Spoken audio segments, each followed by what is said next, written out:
En Iolco, en el norte de Grecia, el rey Creteo acababa de morir y sus hijos estaban a punto de entrar en una lucha fraternal por el trono. Esón era el primogénito del rey, pero Pelías, su hermanastro por parte de madre, decía que tenía derecho a la corona. Pelías era hijo de la reina y de Poseidón, el dios de los mares. Pelías consiguió apoyo para su causa y usurpó el trono que habría pertenecido a su hermano. Como Esón era de naturaleza pacífica, Pelías le perdonó la vida a condición de que renunciara al trono. Bajo amenaza, Esón cedió. Pelías acudió a un oráculo, pues quería saber si su trono estaba amenazado por un pretendiente. La sacerdotisa de Apolo le dijo que reinaría durante mucho tiempo, hasta que surgiera un hombre que solo llevaba una sandalia. Este hombre traería consigo la caída de Pelías. Cada vez que Pelías conocía a una persona nueva, en lugar de mirarle a los ojos, le miraba los pies, en busca de su futuro enemigo. La esposa de Esón tuvo un hijo, y preocupado, el padre temió por la vida del recién nacido. Para protegerlo, Esón pidió ayuda a Quirón, el famoso sabio centauro, que vivía en las montañas de Tesalia. El centauro era un famoso entrenador de héroes y le enseñó a Jasón el arte de la caza y el uso de las armas. Cuando aún era un adolescente, Jasón se topó con un peligroso leopardo que aterrorizaba a los pastores de la región. La bestia atacó al joven, pero haciendo uso de los aprendizajes proporcionados por su maestro, Jasón consiguió rechazar al leopardo. A partir de ese día, Jasón empezó a llevar la piel de leopardo como manto y fue respetado en la región por su valentía. Cuando Jasón cumplió 20 años, Quirón le dijo quién era realmente y que tenía derecho al trono de Iolco, y que ahora que era un hombre, era su deber luchar por lo que era suyo. Jasón se armó y partió hacia Iolco. Sabía que tendría que usar la astucia para hacerse del trono, ya que Pelías era un rey poderoso. Llegaba a un gran arroyo y en sus orillas una anciana pedía ayuda porque no podía cruzarlo. Jasón lleva a la anciana a cuestas y los dos llegan sanos y salvos a la otra orilla.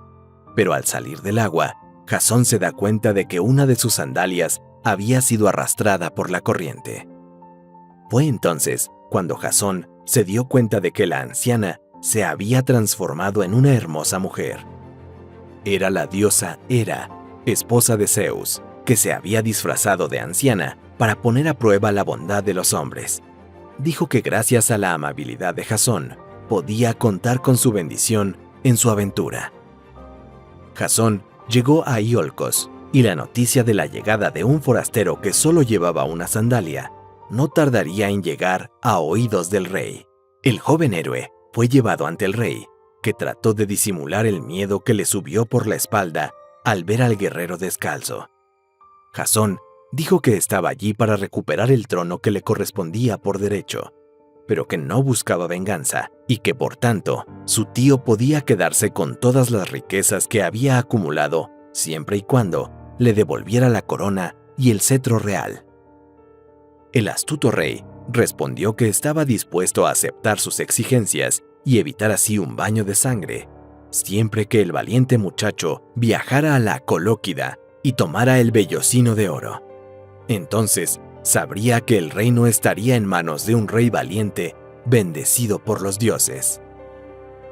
Jasón estuvo de acuerdo con la propuesta de su tío, y sin miedo comenzó los preparativos para enfrentarse a una de las mayores aventuras de la mitología griega. Tras aceptar el desafío del rey Pelías, se extendió por toda Helena la noticia de que Jasón buscaba voluntarios para participar en la mayor aventura de la que el pueblo griego había oído hablar jamás. Jasón contaba con la bendición de los dioses, y Atenea, la diosa de la sabiduría, inspiró al carpintero Argos, hijo de Poseidón, para fabricar un barco increíble, como nunca antes se había hecho. Su madera no se pudría en el agua, y era el único en el mundo que podía navegar en alta mar. Antes de él, los marineros no se atrevían a alejarse mucho de tierra. fue tallada en un tronco de roble sagrado directamente del oráculo de Dodona, una bella talla de la diosa Hera.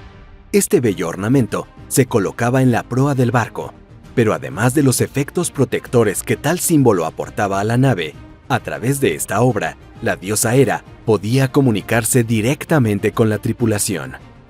Muchos héroes de toda Grecia comenzaron a presentarse para la aventura que tenía como objetivo encontrar el vellocino de oro. Entre estos voluntarios había algunos héroes que no necesitan presentación, como el poderoso Hércules, que trajo consigo a su amigo Hilas. Junto con ellos llegó el glorioso Teseo, que derrotó al Minotauro. De Esparta venían los Dioscuros, los hermanos gemelos Cástor y Pólux, hermanos de la bella Helena, que en el futuro sería el motivo de la guerra más famosa de la mitología griega. También se presentaron los hijos de Éaco, Telamón, padre de Áyax el Grande, y Peleo, padre de Aquiles. Orfeo, el famoso hijo del dios Apolo, llegó tocando su lira acompañado de Meleagro, que era un excelente cazador. Llegaron muchos otros héroes de toda Grecia, incluso los hijos alados de Bóreas, para desesperación del rey Pelías, que empezó a temer que con aquella magnífica tripulación, tal vez Jasón pudiera cumplir su cometido. El carpintero Argos presentó por fin su obra maestra a los héroes. Era realmente una nave magnífica, como ninguna otra en el mundo. En honor a su constructor, la tripulación bautizó la nave con el nombre de Argo y comenzaron a llamarse a sí mismos los Argonautas. Jasón propuso que se celebrara una elección o sorteo para decidir quién sería el capitán y jefe de la expedición, pero no hubo duda entre los héroes de que Jasón debía liderarlos, y así Jasón fue aclamado jefe de los Argonautas. Se hacían sacrificios a los dioses para que bendijeran y protegieran a los argonautas. Más de 50 héroes partieron hacia lo desconocido. Comenzaba la aventura de Jasón y los argonautas. Cuando Jasón y los argonautas cruzaron el mar Egeo en su búsqueda del vellocino de oro, el navío Argo demostró ser una embarcación excelente y se enfrentó al mar abierto como ningún otro navío antes. Sus heroicos marineros remaron con increíble vigor, pues nunca antes ni después ha habido una tripulación más gloriosa. Divisaron una isla en el horizonte y se dirigieron allí para reponer provisiones. Se trataba de la isla de Lemos y acababa de producirse un siniestro suceso.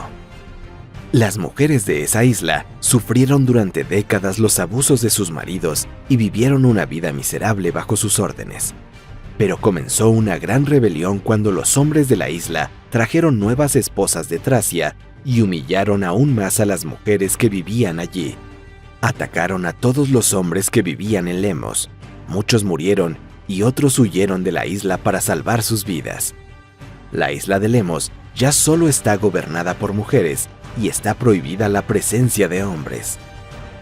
En varias ocasiones, los antiguos señores de la isla intentaron recuperar el poder, pero fueron repelidos varias veces por las mujeres guerreras.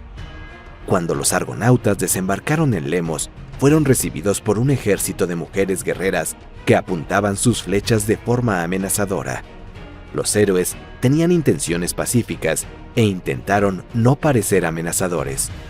Jasón eligió a Equión como emisario de los argonautas para representarlos ante la reina de Lemos. Equión era hijo del dios Hermes y por tanto poseía el don de la palabra y la persuasión. Ante la reina Hipsípila, Equión utilizó todo su carisma y elocuencia para convencer a la reina de que tenían buenas intenciones y que solo deseaban reponer sus reservas de alimentos y agua.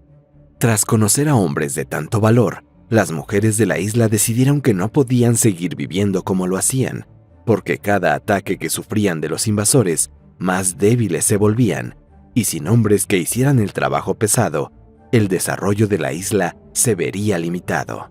Por ello, la reina ordenó que se trajeran muchos regalos a los argonautas, que también fueron invitados al gran banquete ofrecido por la reina. Durante días, los argonautas festejaron y disfrutaron de la hospitalidad de las mujeres de Lemos. Fueron días tan agradables que los héroes prácticamente olvidaron sus misiones.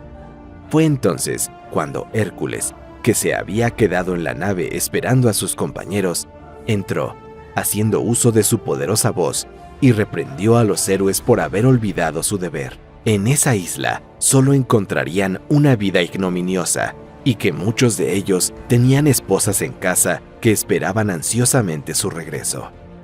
Avergonzados, los hombres volvieron al barco, y Jasón les dijo muy amablemente que debían marcharse. Las mujeres que antes no querían que los hombres desembarcaran en la isla, ahora estaban tristes de verlos partir. Las mujeres de Lemos vieron partir a los argonautas sin mirar atrás. Muchas de ellas llevaban ahora la semilla de la vida en sus vientres. Los hijos de los héroes darían comienzo a una nueva generación de hombres que vivirían en aquella isla. Los argonautas llegarían al estrecho de Helesponto, donde hoy se encuentra la actual Turquía. Estas aguas eran patrulladas por la armada troyana a instancias del rey Laomedonte, que impedía la entrada de extranjeros sin permiso. Por eso, los héroes decidieron cruzar esas aguas de noche para evitar los barcos enemigos. Con ayuda del héroe Linceo, que tenía los ojos de lince y por tanto podía ver a grandes distancias e incluso de noche, los héroes consiguieron navegar por las peligrosas aguas hacia su destino. Tras adentrarse en aguas desconocidas, los argonautas llegaron a una isla donde vivían los Doliones, un pueblo descendiente de Poseidón.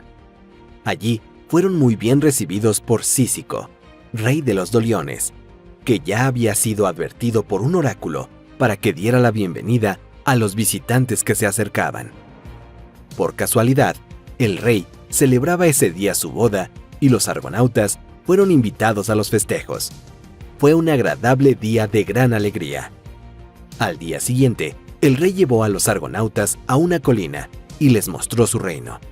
Les dijo que en la isla vivían peligrosos gigantes que atacaban a los visitantes y que a veces su reino era atacado por los merodeadores.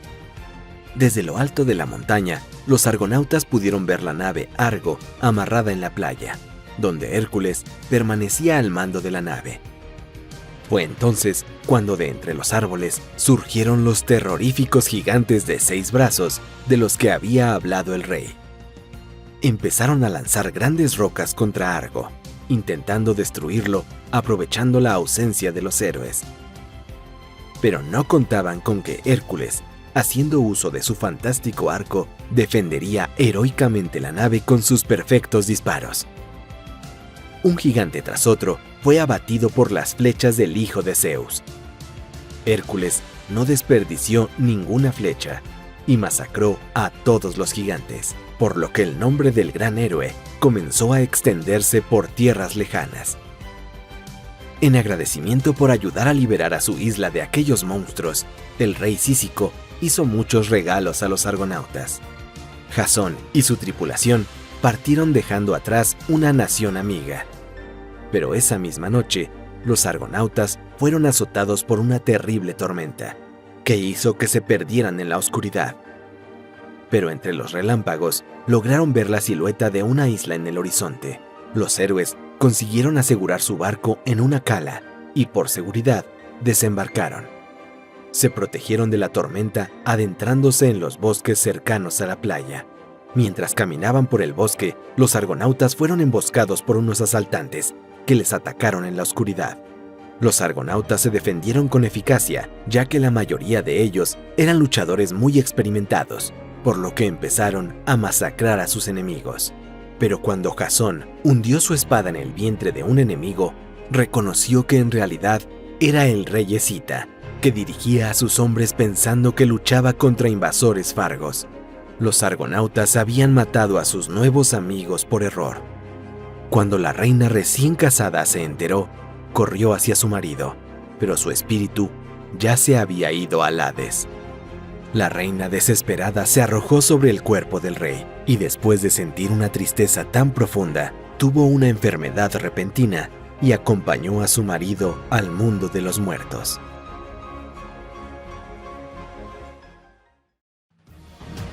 Los argonautas se dirigían a su destino y tras otra gloriosa victoria, Hércules remaba con gran vigor. Su remo era tan fuerte que la nave Argo a veces tenía más remeros en el lado opuesto al de Hércules para mantener el rumbo de la embarcación.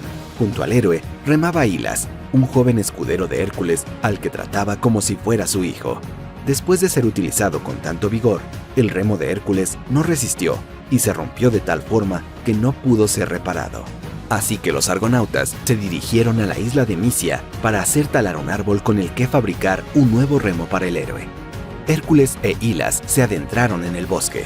El héroe buscaba al árbol ideal para su nuevo remo, mientras Hilas trataba de encontrar una fuente de agua potable. El hijo de Zeus le dijo a Hilas que debían separarse para poder llevar a cabo sus tareas más rápidamente, y pronto se reunirían en la nave. Hércules encontró un árbol fuerte con el tronco ideal para tallar su nuevo remo, y empezó a fabricarlo. Cuando Hércules regresó, casi al final del día, se enteró de que Hilas aún no había vuelto. Todos los héroes se adentraron en el bosque buscando a Hilas y gritando su nombre, pero sin encontrar nada. Fue ahí cuando encontraron las tinajas que llevaba Hilas, abandonadas a orillas de un estanque. Jasón se dio cuenta de que no había rastro de lucha y todo indicaba que Hilas había entrado al agua y posiblemente se había ahogado. Hércules no creyó esta hipótesis, pues sabía que Hilas era un gran nadador, por lo que se dispuso a continuar la búsqueda de su amigo. Ese mismo día, Hilas llegó a orillas del estanque y quedó encantado por la belleza bucólica del lugar. Pero no solo él estaba encantado. Detrás de una roca se encontraba Dríope, una ninfa náyade, que eran divinidades acuáticas menores. Se enamoró del joven en cuanto le puso los ojos encima. El joven se agachó para probar aquella agua tan clara, cuando fue sorprendido por la náyade, que le robó un beso. Hilas vio emerger de las aguas de la laguna a la bella Dríope y a sus hermosas hermanas náyades. Eran criaturas de una belleza encantadora. Dríope declaró su amor al joven héroe, y éste no pudo resistirse a la encantadora mirada de la ninfa náyade. Hilas se dejó arrastrar al agua sin oponer resistencia. Dríope condujo al héroe hacia una cueva submarina. Dicen que Hilas pasó a vivir felizmente entre las ninfas náyades, pero lo cierto es que nunca se volvió a ver al joven argonauta. A instancias de Zeus, Hermes, el dios mensajero, transmitió el mensaje de que cesara la búsqueda de Hilas, pues vivía bien entre las ninfas. También dijo que el destino de Hércules no era seguir con los argonautas hacia Cólquida, ya que aún tenía la misión de completar sus 12 trabajos. Tras el mensaje divino, Jasón ordenó a los argonautas que regresaran a la nave. Con gran pesar, reanudarían su viaje sin el mayor de todos los héroes a su lado. Una vez más, los argonautas habían desembarcado en busca de agua dulce para repostar su nave, y, cerca de Bitinia, se toparon con una hermosa fuente de agua donde pudieron repostar. Pero cuando se dirigían a la fuente, un hombre enorme se interpuso en el camino de los héroes. Era muy fuerte y tenía un aspecto aterrador. Se llamaba Ámico y decía que aquella fuente había sido creada para él por Poseidón, el señor de los océanos y su glorioso padre, y que para beber de aquella fuente, uno de ellos debía luchar contra él en combate de pugilato. Los argonautas se miraron angustiados, pues se sabía que el gigante tenía el puñetazo más poderoso de todos los hombres. Fue entonces cuando Pólux se ofreció voluntario para enfrentarse al patán, que se rió al pensar que el frágil hombre era capaz de enfrentarse a él. Su hermano, Cástor, trató de disuadir a Pólux de luchar contra aquel monstruo, pues ningún hombre había salido vivo tras una pelea con Ámico, y podían encontrar agua en otra parte. El gigante dijo que era normal que los hombres temblaran ante el hijo de Poseidón, pero Pólux replicó diciendo que él era hijo de Zeus, y que, como su padre, nunca huiría de ninguna pelea. Los dos luchadores estaban frente a frente, y los argonautas, entre el público, lanzaban gritos de motivación para Pólux. Ámico asestó un fuerte golpe en el estómago de Pólux, que hizo que el héroe perdiera completamente el aliento. Mientras Pollux yacía desplomado sobre sus rodillas, tratando de llenar sus pulmones de aire, el gigante se burlaba, preguntándose si aquel muchacho era lo mejor que tenían para ofrecer. Pollux se levantó y dijo que la lucha aún no había terminado, y Amico se enfureció ante esta provocación. El gigante lanzó golpes muy peligrosos, pero Pollux los esquivó todos con su gran agilidad. Pollux se dio cuenta de que no podía optar por una lucha directa contra un oponente tan fuerte, así que optó por ataques y contraataques rápidos. Con cada golpe que fallaba el gigante, más se frustraba y trataba de golpear aún más fuerte, gastando cada vez más energía, mientras Pollux centraba sus ataques en la cintura de su oponente para quitarle aún más el aliento. Cuando Amico por fin parecía mostrar signos de agotamiento, Pollux decidió que era el momento de pasar al ataque. Utilizando una rápida secuencia de golpes, Pollux empezó a poner al gigante a la defensiva. Fue con un potente uppercut al mentón de Amico que Pollux llevó al gigante al knockout. Pero según las propias reglas de Amico, la lucha era a muerte.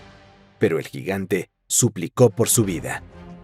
Tras agarrar a Amico por el pelo, Pollux le preguntó si alguna vez había tenido piedad de sus oponentes. Amico prometió no volver a desafiar a nadie que quisiera beber de la fuente creada por su padre. Y así, el regalo de Poseidón sería un regalo para todos los viajeros. Y tras tal promesa, Pollux perdonó la vida a su oponente. Los argonautas llenaron sus ánforas de agua fresca y partieron satisfechos, sabiendo que a su lado estaba seguramente el mejor boxeador del mundo. Los argonautas habían llegado a la ciudad de Salmideso, gobernada por el rey Fineo, pero la ciudad estaba abandonada y en descomposición, y una gran cantidad de excrementos de ave se esparcían por la ciudad, dejando un olor pútrido en el aire. Los héroes se dirigieron a la acrópolis de la ciudad en busca del rey, pues era un gran vidente y podía proporcionar información crucial para el éxito de la expedición de los argonautas. Cetes y Calais eran cuñados de Fineo y sabían que nunca abandonaría su reino. En el interior del palacio en ruinas se encontraba Fineo, que estaba sentado a una mesa de comedor en medio de la inmundicia. El rey estaba muy delgado y parecía una sombra del hombre que una vez fue. Fineo contó a los argonautas que antaño fue un respetado adivino y contaba con la gracia de los dioses, por lo que asistía a las fiestas del Olimpo, invitado por los dioses que disfrutaban de su compañía. Pero en estos banquetes se enteraba de algunos de los planes de los dioses y escuchaba a escondidas algunas conversaciones y obtenía información privilegiada. A veces avisaba a algunas personas de los planes de los dioses para que tomaran precauciones. Pero Zeus descubrió lo que Fineo tramaba y por abusar de la confianza de los dioses fue severamente castigado. Primero le quitó la vista y por si vivir en la oscuridad no fuera suficientemente malo, Fineo y su reino se vieron acosados por las repugnantes e inmundas arpías. Todos los días se le servía un banquete a Fineo, pero cuando estaba a punto de comer, aparecían las arpías y causaban un gran desorden. Se comían el banquete del rey y esparcían su inmundicia por toda la mesa. Fineo solo podía comer lo mínimo para sobrevivir.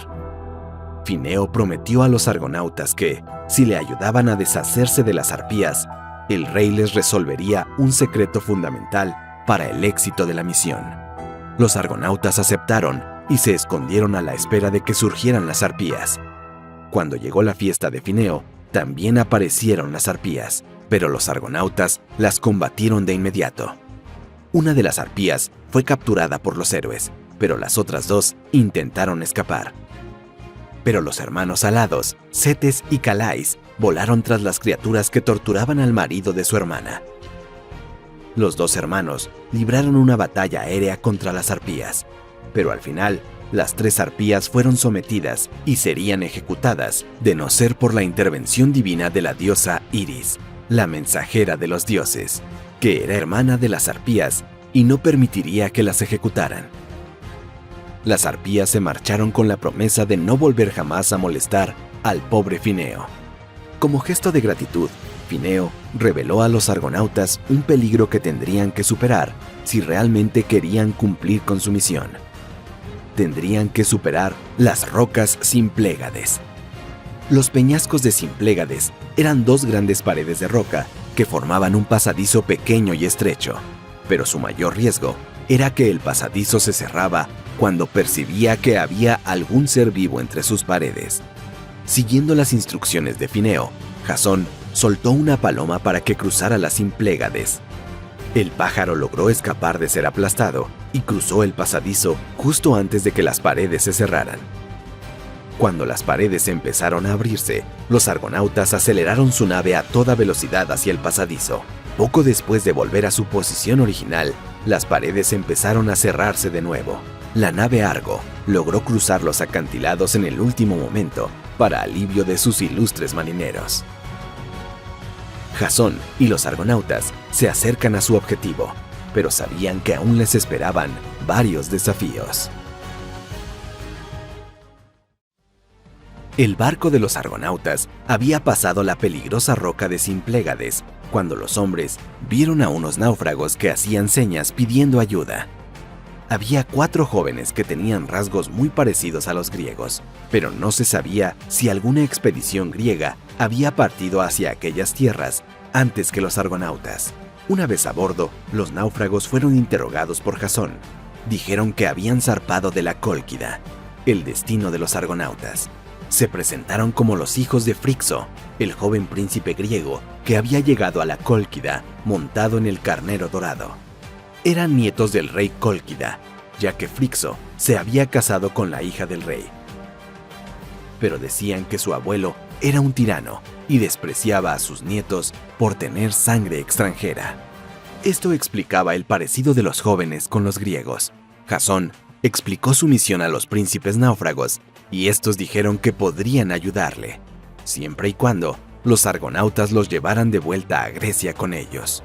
Los príncipes les dijeron que la misión de los argonautas era casi imposible, pues Eetes era un rey muy poderoso y contaba con un fuerte ejército y armada, pero además tenía a su lado a la poderosa hechicera Medea. Pero el peor obstáculo para que los argonautas alcanzaran el vellocino de oro era que la piel del carnero dorado estaba custodiada por un terrible e invencible dragón que vigilaba el artefacto día y noche. Jasón dijo a los jóvenes que los dioses estaban de parte de los argonautas en su aventura, y con tantos héroes brillantes a su lado, encontrarían la forma de robar el vellocino de oro. Con sus nuevos guías locales, el viaje de los argonautas por la Cólquide se hizo más fácil. Su objetivo estaba justo delante. Los argonautas llegaron a la capital del reino de Cólquide y quedaron asombrados por las grandezas y riqueza de los palacios del rey Eetes, muchos de cuyos edificios habían sido construidos por los dioses y los cíclopes.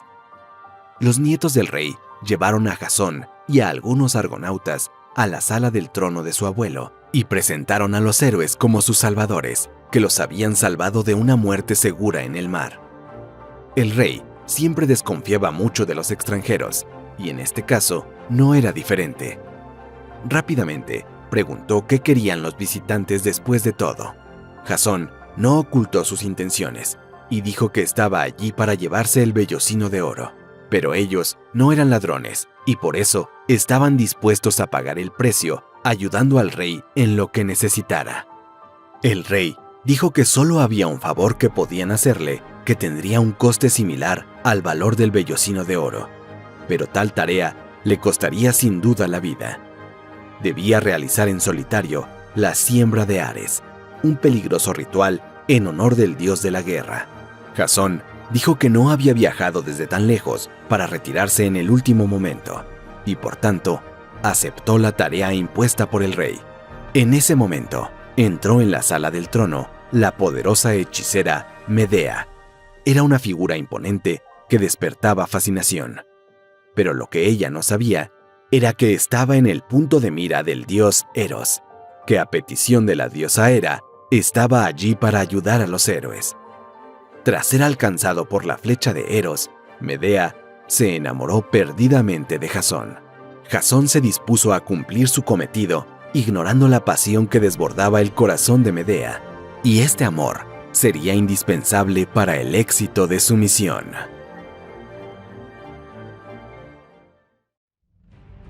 Jasón se encontró desolado, pues aunque había demostrado un gran valor al aceptar el reto del rey de Cólquida, estaba casi seguro de que perecería intentando completar semejante desafío. Cerca de allí, Medea también estaba angustiada. Su corazón había sido tomado por la pasión, pero su amor por Jasón sería una gran traición contra su familia. Medea y 2 compañeras salieron en búsqueda de Jasón. Sospechando de sus damas de compañía, dijo que planeaba envenenar a Jasón, pero esta no era su verdadera intención. Medea le dijo a Jasón que era voluntad de los dioses ayudarle en su tarea mortal, pero para ayudarle, exigió que el héroe jurara que la tomaría como esposa y que nunca la abandonaría. Jasón no lo dudó e hizo tal juramento, pues sin duda era su última esperanza de evitar una muerte segura. Y además, Medea era una mujer hermosa. Medea le entregó entonces un frasco que contenía una poderosa poción que solo un verdadero discípulo de Hécate podía producir. Dicho elixir estaba hecho con la sangre del titán Prometeo, que quedó atrapado en una roca del Cáucaso, siendo devorado su hígado por un terrible pájaro. Siguiendo el consejo de la hechicera Medea, Jasón ungió su cuerpo con el aceite encantado, con la seguridad de que este aceite le protegería. Los demás héroes le desearon buena suerte, pues no tenían ni idea de la magnitud del desafío que se iba a encontrar, pero sabían que el intrigante rey Eetes no cambiaría el vellocino de oro por la realización de una tarea ordinaria. Jasón se dirigió al campo de Ares, y allí le esperaban ya el rey y su corte, con la esperanza de presenciar un espectáculo sangriento que culminaría con la muerte del héroe, pues debía atar al arado a 2 poderosos toros que desprendían fuego por sus fosas nasales, y luego debía sembrar la tierra con dientes de dragón. Los toros fueron liberados, y eran criaturas realmente impresionantes. Tenían pezuñas de bronce y habían sido ofrecidos al rey de Cólquida por Hefesto. Uno de los toros no tardó en avanzar furiosamente contra Jasón, que saltó sobre él como un torero de Creta. El otro toro le atacó con un chorro de llamas que sin duda habría inmolado al héroe si no hubiera tenido el cuerpo protegido por la poción de la hechicera. Jasón utilizó su agilidad para escapar de las embestidas de los animales, cada vez más frustrados. Con un salto acrobático, Jasón consiguió que los animales se golpearan con mucha violencia. Aprovechando que los animales estaban aturdidos, Jasón los arrastró por los cuernos hacia los yugos del arado. Con los animales domesticados y atados al arado, Jasón comenzó a sembrar el campo. Ante el asombro del público, Jasón consiguió sujetar a los bueyes y arrojó los dientes de dragón a los surcos abiertos por el arado. El rey Eetes sonrió con satisfacción, mientras una sorpresa aguardaba al héroe. De la tierra sembrada de dientes de dragón, empezaron a surgir criaturas espantosas. Varias criaturas enormes surgieron de cada diente de dragón y se preparaban para atacar al héroe. Pero Medea ya había advertido a Jasón de que esto ocurriría, e inspirada por la historia de Cadmo, le dijo al héroe que lanzara una roca redonda en medio de los gigantes. Misteriosamente, la piedra hizo que los monstruos empezaran a luchar entre sí. Jasón, en medio de la lucha de todos contra todos, comenzó a exterminar una criatura tras otra. Finalmente, Jasón exterminó a la última criatura y por fin había cumplido su tarea. Jasón se subió a hombros de sus compañeros y celebró la gran hazaña realizada. El malvado rey Eetes se dio cuenta entonces de que aquel joven contaba con la gracia de los dioses y temió que ni siquiera el dragón Cólquida pudiera detener al imparable héroe e impedir que le arrebatara el vellocino de oro. Estaba convencido de que había que hacer algo. El rey Eetes Estaba furioso porque Jasón había logrado sembrar el campo de Ares y salir con vida, y por eso decidió convocar a sus oficiales y planearon un ataque sorpresa contra Jasón y los héroes. Pero Medea, que ya estaba completamente enamorada de Jasón, no permitiría que su padre conspirara contra su amado. Medea corrió hacia Jasón y le dijo que debían ir a buscar el vellocino de oro antes de que su padre organizara el ataque de sus hombres. Medea condujo a Jasón a través de un bosque oscuro y desde lo profundo del bosque pudieron ver un resplandor dorado que emanaba. Fue la piel del cordero que transportó a Frixo y lo llevó a Cólquida. Pero como era de esperar, el vellocino estaba protegido por el poderoso dragón de Cólquida. Aunque era portador de un gran valor, un escalofrío recorrió la espina dorsal del héroe, pero Medea trató de tranquilizarlo, pues sabía exactamente qué hacer. Medea caminó valientemente hacia el poderoso dragón que salivaba ante la inminencia de su comida. La hechicera levantó los brazos e invocó los poderes de Hécate, la diosa de la magia. Debido a los poderes de Medea, el dragón se quedó dormido, algo que nunca había hecho antes. Jasón, caminando de puntillas y con mucho miedo de despertar a la criatura, se dirigió hacia el árbol donde colgaba el vellocino de oro. Jasón se sintió realizado cuando por fin tuvo ese precioso artefacto entre sus brazos. Juntos, Medea y Jasón corrieron hacia el barco de los argonautas, que ya les esperaba para huir precipitadamente del reino Cólquida. Pero cuando se disponían a partir, fueron descubiertos por Apsirto, el hermano de Medea, que sorprendió a la hechicera traicionando a su padre al entregar su tesoro al desconocido. Los argonautas consiguieron escapar ilesos de los dominios del rey Eetes, y tal como había prometido, Jasón se llevó consigo a Medea para tomarla como esposa. Pero los argonautas aún no estaban a salvo, pues la poderosa escuadra naval del rey Cólquida le seguía la pista con el objetivo de recuperar el vellocino de oro y castigar ejemplarmente a los ladrones. La flota del rey Eetes iba tras la pista de Jasón y los argonautas. Parte de ella estaba comandada por el príncipe Apsirto, que deseaba más que nada capturar a Medea, su hermana que traicionó a su familia. Para despistar a sus perseguidores, los argonautas decidieron regresar por una ruta alternativa. Remaron contra la corriente del río Istro. Pero el esfuerzo de luchar constantemente contra el río agotó a los remeros, que se vieron obligados a parar y descansar. Linceo, haciendo uso de sus ojos de lince, consiguió encontrar las naves del príncipe de Cólquida, ya muy cerca del campamento de los argonautas. Tenían una gran ventaja numérica. Linceo decidió ir a ver al príncipe Apsirto y negociar una forma de poner fin a esa persecución y evitar un baño de sangre que solo traería dolor a ambas partes.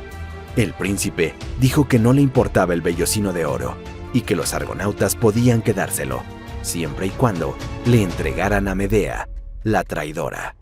Linceo regresó al campamento y comunicó a Jasón la propuesta de paz ofrecida por el príncipe de Cólquida, pero tal demanda indignó a Medea.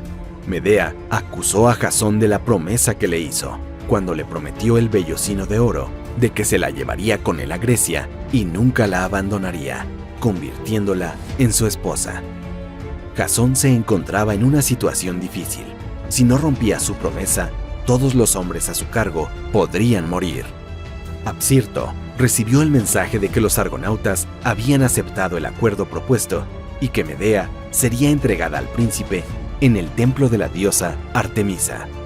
Tras entrar en el templo de la diosa, el príncipe se encontró con Medea de rodillas, atada y llorando.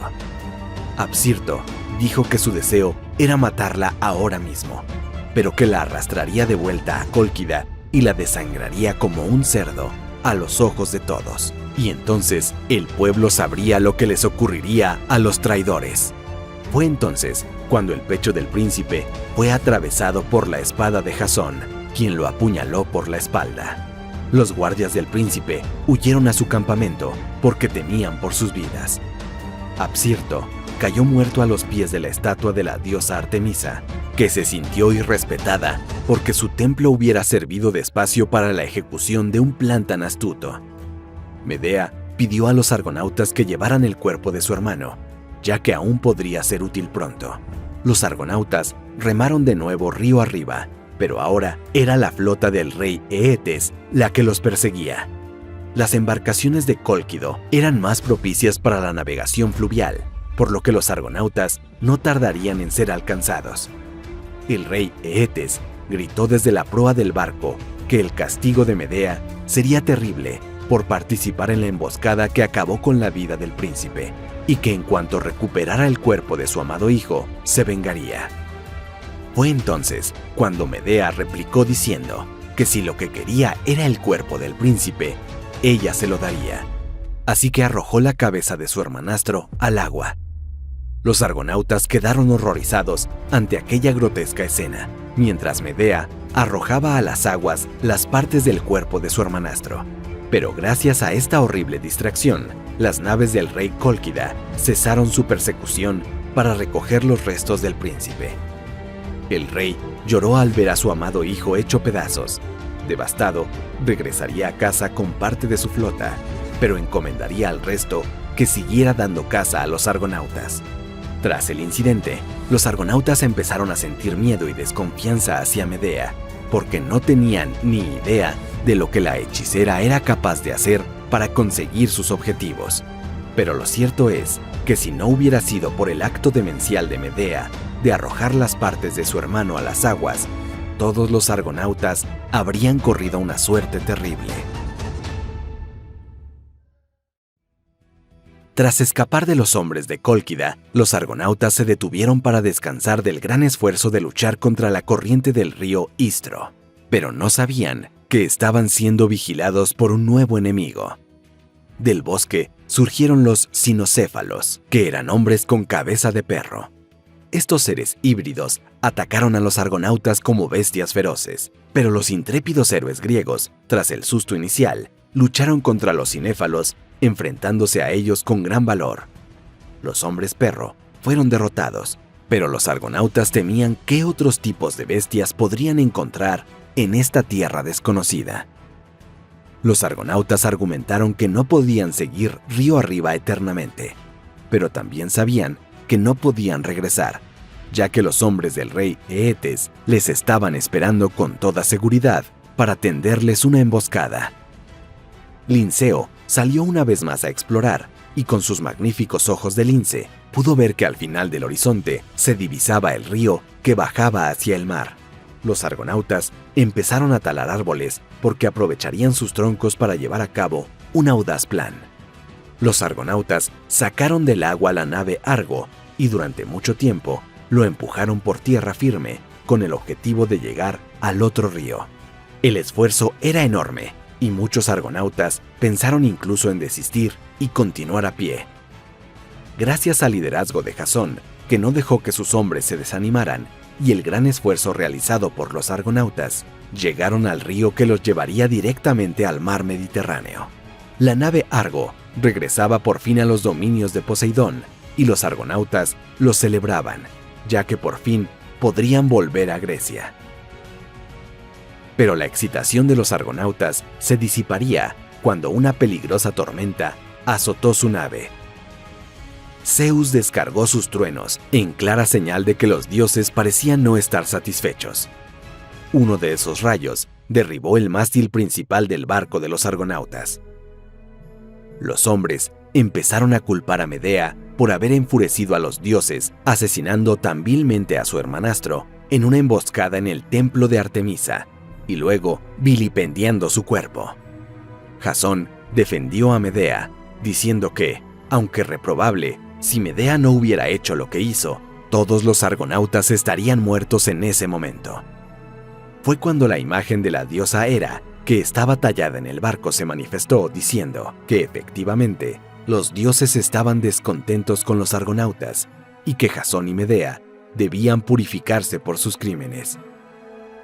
Siguiendo la guía de la diosa, Jasón y los argonautas se dirigieron a la isla de Circe, que era una hechicera tan poderosa que mediante sus poderes y rituales podía expiar los crímenes cometidos por los argonautas. Jasón y Medea se dirigieron al palacio de la hechicera Circe, y ella ya los esperaba bajo el portal de su palacio, acompañada de sus leones mascota. Medea y Jasón explicaron a la hechicera el motivo de su visita y que necesitaban la ayuda de Circe para evitar ser perseguidos por las furias. Circe reprendió a la pareja por cometer sus crímenes, pero como estaban allí por indicación de la diosa Hera, que parecía bendecir aquella expedición, realizaría un ritual de expiación por los pecados. Circe sacrificó un chivo expiatorio y así se aplacó gran parte de la ira de los dioses. Solo que Artemisa aún parecía insatisfecha con el sacrilegio promovido en su templo. Gracias a Circe, que se apiadó de Medea, que lo había dejado todo por su amor a Jasón, los argonautas pudieron continuar su viaje sin ser atormentados por las furias, y durante este periodo se reparó el mástil principal. Pero poco después de abandonar la isla de Circe, se toparían con un gran peligro. Se trataba de las sirenas, que vivían en una roca cercana. Su encantador canto atraía a los marineros a sus rocas, donde sus barcos se hundían y era prácticamente imposible resistirse a su canto, y los argonautas empezaron a sentirse atraídos por ellos.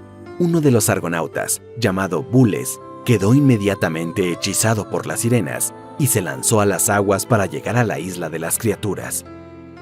Pero, entre los argonautas, estaba Orfeo, hijo del dios Apolo. Era el mejor músico del mundo y tenía un oído especialmente bendito, por lo que percibió los peligros que encerraba la melodía de las sirenas. Orfeo se situó en la proa del barco y, tocando su lira, comenzó su canción que ahogó el canto emitido por las sirenas. Gracias a Orfeo, la nave Argos escapó de ser despedazada en la roca de las sirenas, pero otros grandes peligros les acechaban.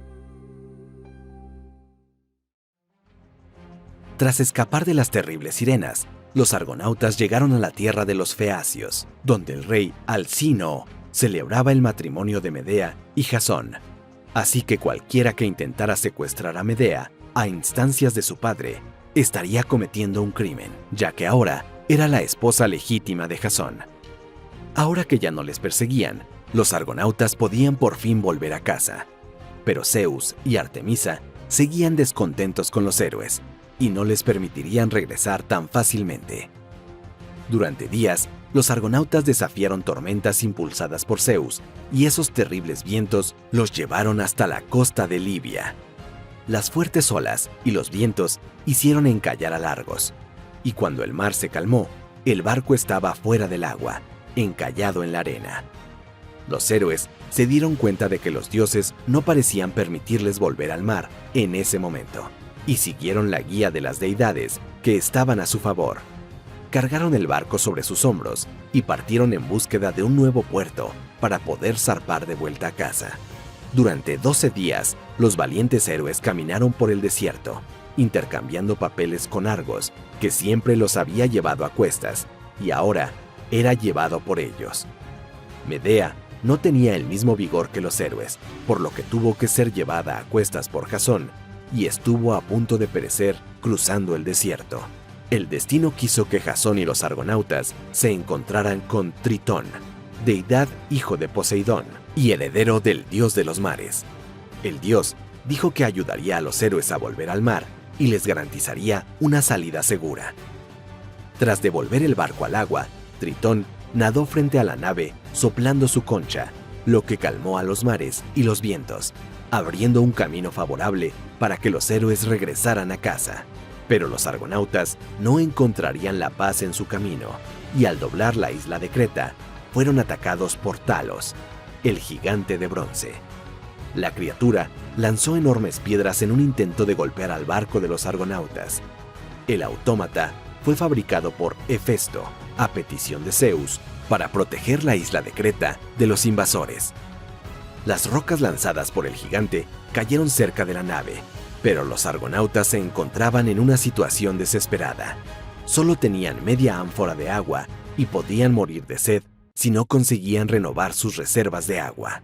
Fue entonces cuando Medea cogió la última ánfora de agua y gritó al gigante, preguntándole si aceptaría un poco de vino. Por suerte para los argonautas, al gigante le encantaba el vino y dijo que aceptaría un poco. Pero Medea tenía un as en la manga. Convirtió el líquido del ánfora en un potente somnífero. Los argonautas desembarcaron en la isla de Creta, con Medea a la cabeza, con el ánfora que había ofrecido a Talos. El gigante se bebió el líquido del recipiente y dijo que sin duda era el peor vino que había bebido nunca, y todos lo pagarían con su vida.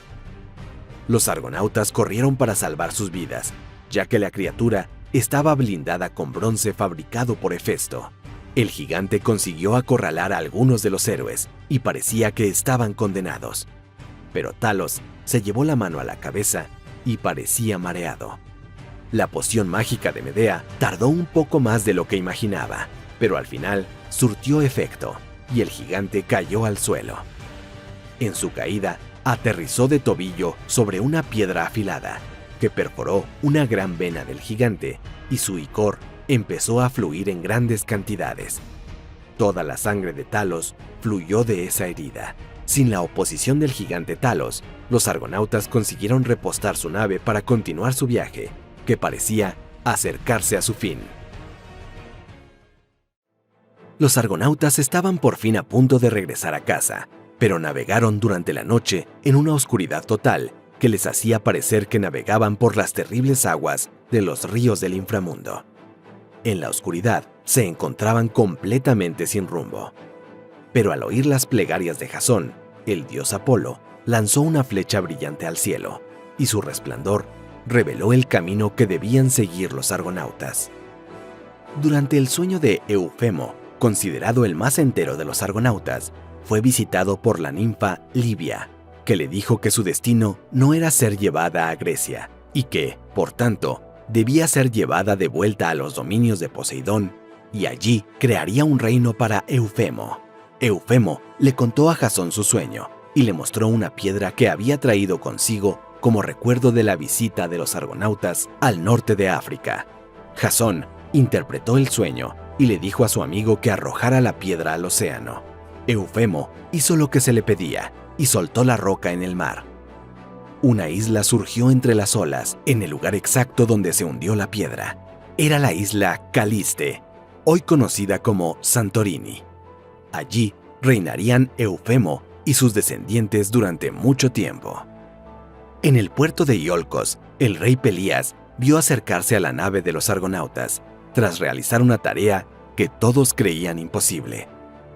En la proa del barco, Jasón sostenía con orgullo el vellocino de oro del carnero que había salvado a Frixo. El intrigante rey no tenía ninguna intención de cumplir con su acuerdo con Jasón y entregarle la corona que le correspondía, pero no era tonto para desafiarle mientras estaba rodeado de sus poderosos compañeros. Así que celebró grandes fiestas y sacrificios en honor de la gran hazaña realizada por los argonautas y esperó a que los héroes se dispersaran, ya que tenían que regresar a sus tierras.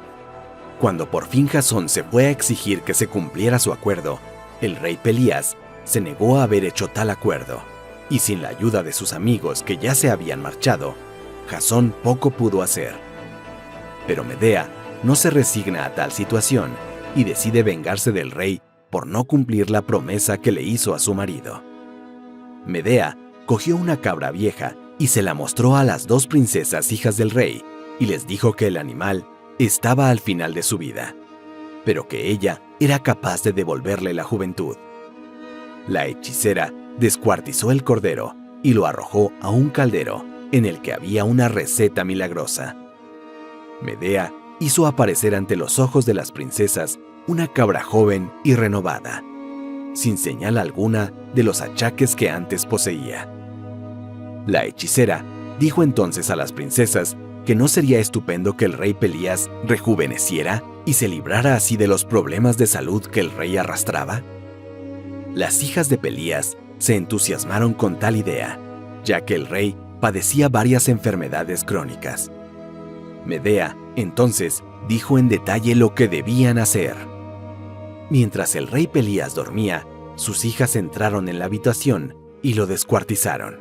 Hicieron la receta mágica exactamente como Medea les había enseñado, pero el resultado no fue exactamente como esperaban.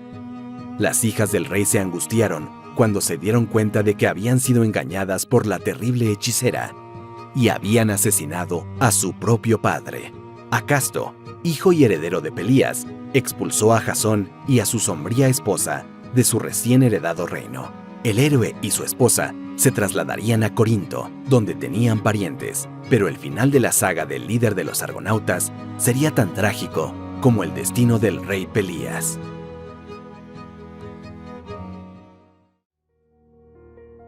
Tras ser expulsado de su patria, Jasón llevó a Medea a la ciudad de Corinto, donde reinaba Creonte, y acogió a la pareja exiliada, gracias a la reputación heroica de Jasón, adquirida tras su aventura con los argonautas. En Corinto, Jasón y Medea vivieron durante 10 años en cierta armonía y juntos tuvieron 3 hijos. Pero el tiempo y la maternidad habían erosionado la belleza juvenil de Medea, mientras que Jasón se dio cuenta de que la joven princesa Glauce, que era solo una niña cuando él llegó a Corinto, había florecido hasta convertirse en una hermosa mujer. Creonte no tenía hijos varones que le sucedieran, y al darse cuenta del interés de Jasón por su hija, animó a Jasón a separarse de Medea y casarse con su hija, y así heredaría su trono cuando el rey muriera. Jasón estaba encantado con tal propuesta, porque además de heredar el trono, también recibiría a la bella princesa Glauce, que ya habitaba en su corazón. El héroe le dijo a Medea que lo mejor para sus hijos era que se divorciaran y así se convertirían en príncipes de Corinto. Pero Medea se indignó ante tal propuesta y recordó a Jasón su juramento de que nunca la abandonaría. La hechicera maldijo a Jasón, diciendo que, como deseaba tenerlo todo, lo perdería todo. Jasón no hizo caso a Medea y se casó con la princesa Glauce. Aún así, el rey Creonte sabía lo peligrosa que podía ser Medea y por eso la expulsó de su reino. Poco después de la ceremonia nupcial, Glauce recibió un regalo de Medea, una riquísima tiara digna de una reina y un vestido de seda de Oriente. Pero al probarse el vestido y la diadema, empezó a sentirse mal y empezó a echar espuma por la boca y la diadema parecía estar quemándole la cabeza. El rey Creonte intentó ayudar a su hija, que agonizaba en sus brazos. Medea había envenenado el interior de su vestido y hechizado la tiara. La princesa murió y no pasó mucho tiempo antes de que el rey también muriera tras entrar en contacto con el vestido envenenado. Jasón fue presa de la ira y con odio en los ojos se dirigió a su casa para vengarse de Medea. El criado de Jasón trató de impedirle que entrara en la casa, pues la visión que encontraría le rompería el corazón. Pero Jasón lo empujó y entró en su residencia. La escena a la que se enfrentó era mucho peor de lo que imaginaba. Jasón encontró a sus 3 hijos muertos en el suelo. Medea había cumplido su amenaza y arrebatado a Jasón todo lo que tenía de más preciado. Medea partió de Corinto en un carro tirado por 2 dragones invocados por la magia de la hechicera, dejando atrás a Jasón completamente desolado. El héroe que emprendió una de las mayores aventuras de todos los tiempos, en su desesperación, no vio más motivos para permanecer en este mundo y truncó su vida para habitar en los campos elíseos junto a otros grandes héroes de la mitología griega.